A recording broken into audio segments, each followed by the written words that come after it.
28/3/2025 காலை முரளி. ஓம் சாந்தி. பாப்தாதா. இனிமையான குழந்தைகளே, நீங்கள் மிகவும் அதிர்ஷ்டசாலிகள். ஏனென்றால் உங்களுக்கு பாபாவின் நினைவை தவிர வேறு எந்த கவலையும் இல்லை. இந்த பாபாவிற்கு பிரம்மா நிறைய சிந்தனைகள் செல்கின்றது. கேள்வி: பாபாவிடம் இருக்கக்கூடிய நல்ல குழந்தைகளின் அடையாளம் என்ன? பதில்: அவர்கள் அனைவருடைய புத்தியின் தொடர்பையும் ஒரு பாபாவோடு இணைத்து கொண்டே இருப்பார்கள். சேவாதாரிகளாக இருப்பார்கள். தானும் நல்ல விதத்தில் படித்து மற்றவர்களுக்கும் கற்பிப்பார்கள்.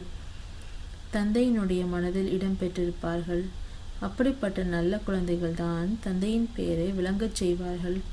யார் முழுமையாக படிப்பதில்லையோ அவர்கள் மற்றவர்களையும் கெடுக்கிறார்கள். இது கூட நாடகத்தில் பதிவாகி இருக்கிறது.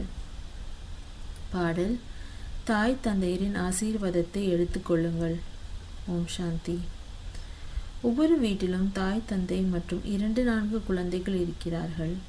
இருந்தாலும் ஆசீர்வாதம் கேட்டுக்கொண்டே இருக்கின்றார்கள். அது எல்லைக்குட்பட்ட விஷயமாகும். இது எல்லைக்கு உட்பட்டவைகளுக்காக பாடப்பட்டுள்ளது. எல்லையற்றதை பற்றி யாருக்கும் தெரியவில்லை. நாம் எல்லையற்ற தந்தையின் குழந்தைகள் என்பதை இப்பொழுது குழந்தைகளாகி நீங்கள் தெரிந்துள்ளீர்கள். குழந்தைகள் எல்லைக்குட்பட்ட தாய் தந்தையர்களாக இருக்கிறார்கள். எல்லைக்குட்பட்ட தாய் தந்தையரிடமிருந்து ஆசீர்வாதத்தை பெற்றுக்கொள்ளுங்கள். இவர்கள் எல்லையற்ற தாய் தந்தையர் ஆவார். அந்த எல்லைக்குட்பட்ட தாய் தந்தையர் கூட குழந்தைகளை பாதுகாத்து வளர்க்கின்றனர். பிறகு டீச்சர் கற்பிக்கின்றனர். இவர்கள் எல்லையற்ற தாய் தந்தையர், எல்லையற்ற டீச்சர், எல்லையற்ற சத்குரு. பரம தந்தை டீச்சர் பரம குருவாக இருக்கின்றார் என்பதை குழந்தைகளாகி நீங்கள் இப்போது தெரிந்துள்ளீர்கள். சத்தியத்தை பேசக்கூடியவர் சத்தியத்தை கற்றுக் கொடுப்பவராக இருக்கின்றார். குழந்தைகள் வரிசை கிரமமாக இருக்கிறார்கள் அல்லவா? லௌகீக வீட்டில் 2-4 குழந்தைகள் இருக்கிறார்கள் என்றால் அவர்களை எவ்வளவு பாதுகாக்க வேண்டி இருக்கிறது. இங்கே எவ்வளவு அதிகமான குழந்தைகள் இருக்கிறார்கள். எவ்வளவு சென்டர்களில்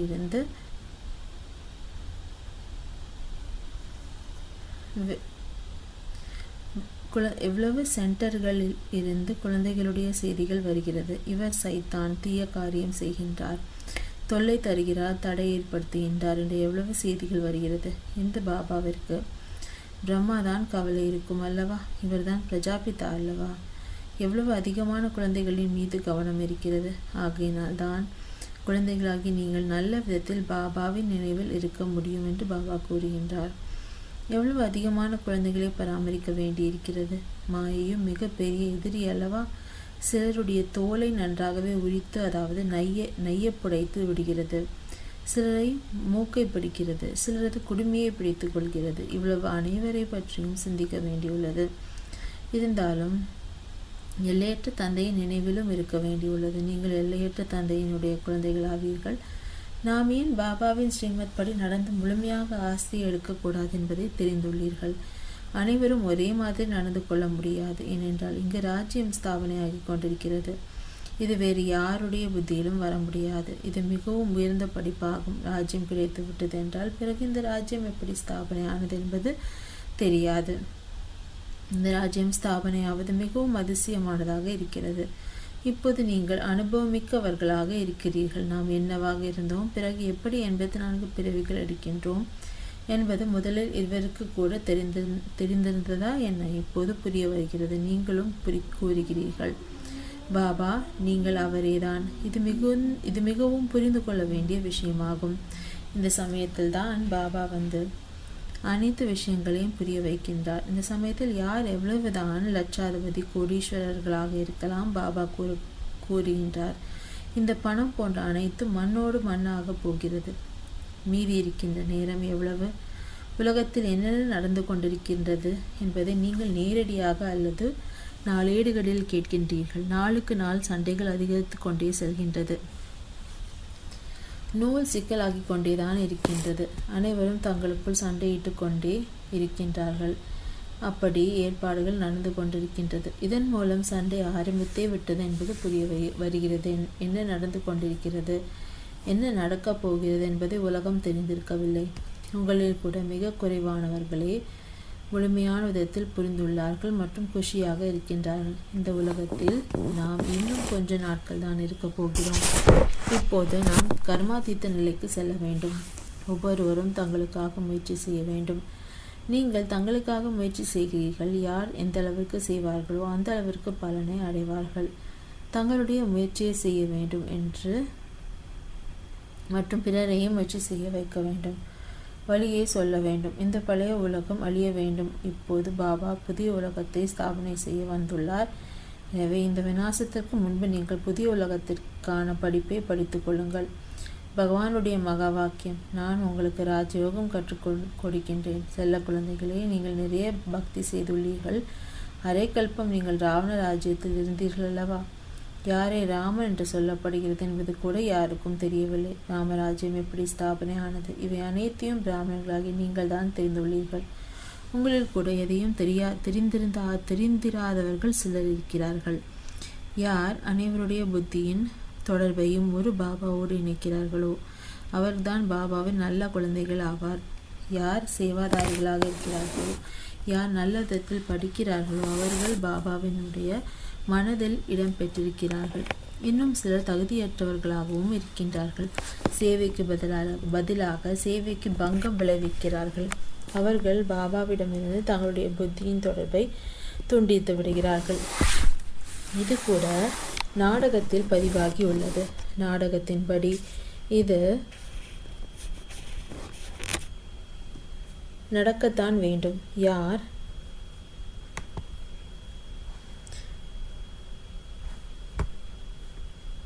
நாடகத்தின்படி இது நடக்கத்தான் வேண்டும்.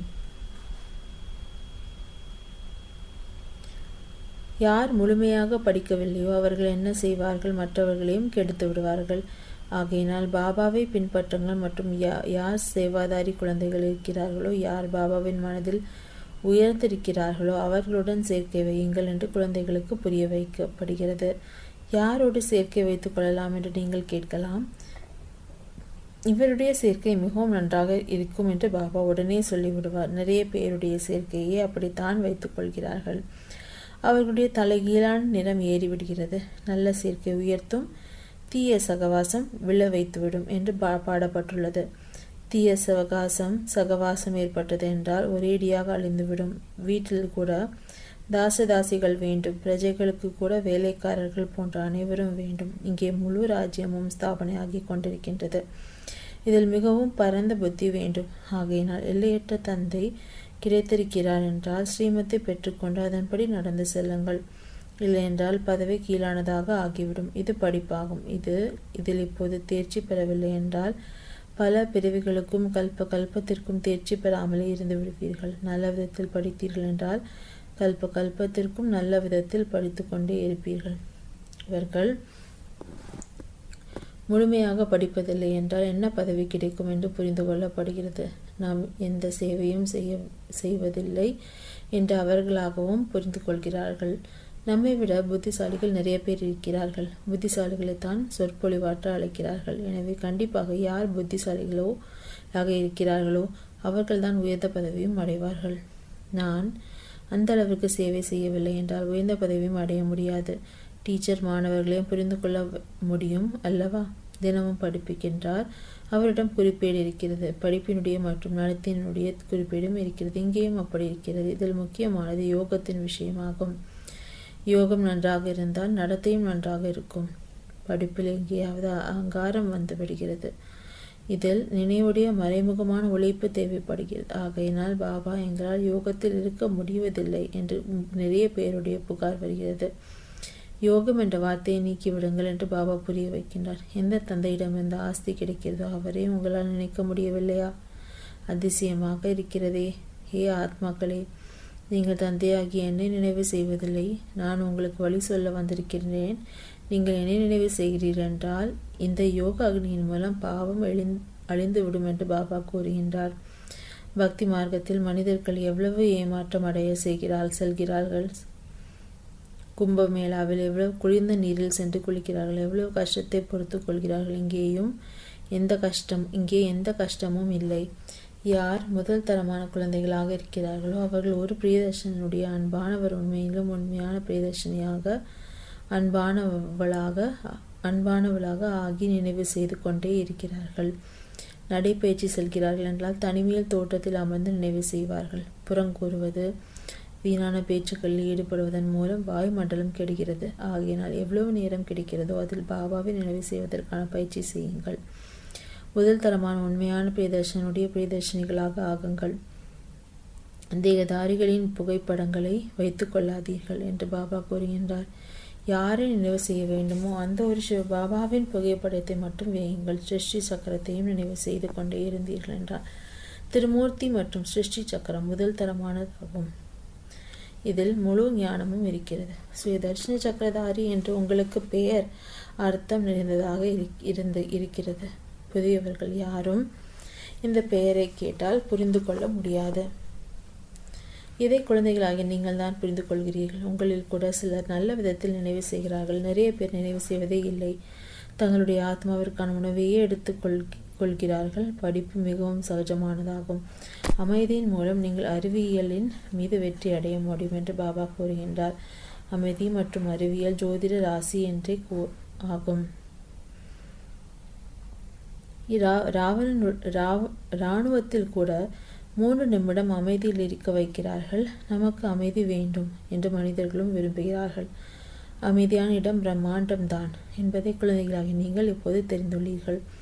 அந்த பிரம்ம மகா தத்துவத்தில் ஆத்மாக்களாகிய நாம் சிறு புள்ளிகளாக இருக்கின்றோம். அனைத்து ஆத்மாக்களும் மரமான அது மிகவும் அதிசயமானதாக இருக்கும் அல்லவா?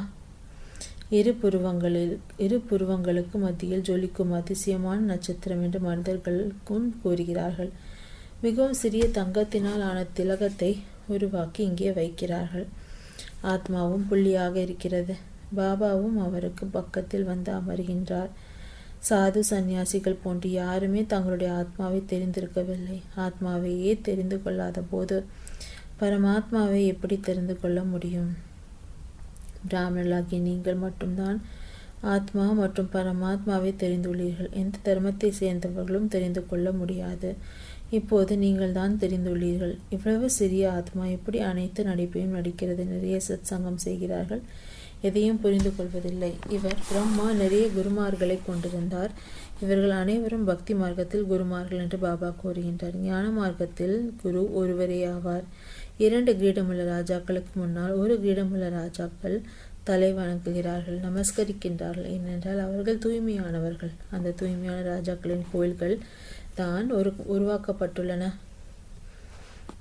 தூய்மையற்றவர்கள் சென்று அவர்களுக்கு முன்னால் தலை வணங்குகிறார்கள். ஆனால் இவர்கள் யார்? நாம் ஏன் தலை வணங்குகிறோம் என்பதெல்லாம் தெரியுமா என்ன? சோமநாத் கோயில் கட்டினார்கள், பூஜை என்னவோ செய்கிறார்கள். ஆனால் புள்ளிக்கு எவ்வாறு பூஜை செய்வது? புள்ளிக்கு எப்படி கோயில் கட்ட முடியும்? இவை மிகவும் ஆழமான விஷயங்களாகும். கீதை போன்றவற்றில் இந்த விஷயங்கள் இருக்கிறதா என்ன? யார் எஜமானராக இருக்கிறாரோ அவர் புரிய வைக்கின்றார். எப்படி இவ்வளவு சிறிய ஆத்மாவில் நடிப்பு பதிவாகி உள்ளது என்பதை இப்போது நீங்கள் தெரிந்துள்ளீர்கள். ஆத்மாவும் அழிவற்றதாக இருக்கிறது, நடிப்பும் அழிவற்றதாக இருக்கிறது. அதிசயமாக இருக்கிறது அல்லவா? இவை அனைத்தும் உருவாக்கப்பட்ட நாடகமாகும். உருவாகி கொண்டிருக்கின்ற என்றும் சொல்கிறார்கள். நாடகத்தில் என்ன பதிவாகி இருக்கிறதோ அது கண்டிப்பாக நடக்கும். கவலைப்பட வேண்டிய விஷயமில்லை. என்ன நடந்தாலும் கண்ணீர் விடக்கூடாது என்று குழந்தைகளாகி நீங்கள் இப்போது தாங்களே உறுதிமொழி எடுத்துக்கொள்ள வேண்டும். இன்னார் இறந்து விட்டார்கள். ஆத்மா சென்று வேறொரு சரீரம் எடுத்தது. பிறகு அழுவதற்கு என்ன அவசியம் இருக்கிறது? திரும்பி வர முடியாது அல்லவா? கண்ணீர் வந்தால் தோல்வியுற்றதாகி விடும். ஆகினால் நாங்கள் ஒருபோதும் அழமாட்டோம் என்று உறுதிமொழி எடுங்கள் என்று பாபா கூறுகின்றார். தூரமான பிரம்மத்தில் இருக்கக்கூடிய தந்தையை பற்றி கவலை இருந்தது. அவர் கிடைத்து விட்டார். ஏன் எனும்போது மீதி என்ன இருக்கிறது? நீங்கள் தந்தையாகி என்னை நினைவு செய்யுங்கள் என்று பாபா கூறுகின்றார். நான் ஒரு முறைதான் வருகின்றேன் இந்த ராஜ்யத்தை ஸ்தாபனை செய்வதற்காக. இதில் சண்டை போன்ற விஷயங்கள் எதுவும் இல்லை. சண்டை நடந்தது, பாண்டவர்கள் மட்டுமே எஞ்சியிருந்தார்கள் என்று கீதையில் காட்டப்பட்டுள்ளது. அவர்கள் நாயை உடன் அழைத்து கொண்டு மலையின் மீது சென்று கரைந்து விட்டார்கள் என்று காட்டுகிறார்கள். வெற்றி அடைந்த பிறகு இறந்து விட்டார்கள். இந்த விஷயம் மனதில் நிற்கவில்லை. இவை அனைத்தும் கட்டுக்கதைகளாகும். இதைத்தான் பக்தி மார்க்கம் என்று சொல்லப்படுகிறது. குழந்தைகளாகிய உங்களுக்கு இதன் மீது வைராகியம் இருக்க வேண்டும் என்று பாபா கூறுகின்றார். பழைய பொருட்களின் மீது வெறுப்பு ஏற்படுகிறது அல்லவா? வெறுப்பு என்பது கடுமையான வார்த்தை, வைராகியம் என்பது இனிமையான வார்த்தையாகும். ஞானம் கிடைக்கிறது என்றால் பக்தியின் மீது வைராகியம் ஏற்பட்டு விடுகிறது. சத்யுகம் திரேதாவில் ஞானத்தின் பலன் 21 பிறவைகளுக்கு கிடைத்து விடுகிறது. அங்கே ஞானத்திற்கு அவசியம் இருப்பதில்லை. பிறகு நீங்கள் இறங்கும் மார்க்கத்தில் செல்கிறீர்கள் என்றால் ஏணிப்படியில் இறங்குகிறீர்கள். இப்போது கடைசியாகும். இப்போது இந்த பழைய உலகத்தின் மீது குழந்தைகளாகி உங்களுக்கு வைராகியம் வர வேண்டும் என்று பாபா கூறுகின்றார். நீங்கள் இப்போது சூத்திரனிலிருந்து பிராமணர்களாக ஆகியுள்ளீர்கள். மீண்டும் தேவதைகளாக ஆவீர்கள் என்று பாபா கூறுகின்றார். மற்ற மனிதர்கள் இந்த விஷயங்களை பற்றி என்ன தெரிந்து கொள்வார்கள்? விராட ரூப சித்திரத்தை உருவாக்குகிறார்கள், ஆனால் அதில் உச்சி குடுமி இருக்கின்றது, சிவன் இல்லை. தேவதை, சத்திரியர், வைஷ்யர், சூத்திரர் என்று சொல்லிவிடுகிறார்கள். சூத்திரனிலிருந்து தேவதைகளாக எப்படி யார் மாற்றுகிறார் என்பது போன்று எதையும் தெரிந்திருக்கவில்லை. தேவதைகளாகி நீங்கள் எவ்வளவு செல்வந்தர்களாக இருந்தீர்கள். பிறகு அந்த பணம் அனைத்தையும் எங்கே இழந்தீர்கள்? தலை வணங்கி அவர்களுடைய பாதத்தில் விழுந்து தங்களுடைய பணத்தை இழந்தீர்கள். நேற்றைய விஷயம் அல்லவா? உங்களை இப்படி தேவதைகளாக உருவாக்கிவிட்டு சென்றேன். பிறகு நீங்கள் என்னவாக ஆகிவிட்டீர்கள்? நல்லது. இனிமேலும் இனிமையான காணாமல் போய் கண்டெடுக்கப்பட்ட செல்ல குழந்தைகளுக்கு தாயும் தந்தையுமான பாப்தாதாவின் அன்பு நினைவுகளும் காலை வணக்கமும். ஆன்மீக குழந்தைகளுக்கு ஆன்மீக தந்தையின் நமஸ்காரம். தாரணைக்கான முக்கிய சாரம். மற்றவர்களை பற்றிய சிந்தனையின் வீண் பேச்சுகளின் மூலம் சூழ்நிலையை கெடுக்கக்கூடாது. தனிமையில் அமர்ந்து உண்மையிலும் உண்மையான பிரியதர்ஷினிகளாக ஆகி தங்களுடைய பிரியதர்ஷனை நிறைவு செய்ய வேண்டும். 2. ஒருபோதும் அழமாட்டேன், கண்களிலிருந்து கண்ணீர் விட மாட்டேன் என்று தங்களுக்கோ தாங்களே உறுதிமொழி எடுக்க வேண்டும். யார் சேவாதாரிகளாக இருக்கின்றார்களோ, பாபாவினுடைய மனதில் இடம் பிடித்து உயர்ந்திருக்கின்றார்களோ அவர்களுடன் தான் சகவாசம் வைத்துக் கொள்ள வேண்டும். தங்களுடைய குறிப்பேட்டை நன்றாக வைத்துக் கொள்ள வேண்டும். வரதானம். சக்திசாலியான விருத்தியின் மூலம் மன சேவை செய்யக்கூடிய உலகிற்கு நன்மை செய்பவர் ஆகுக.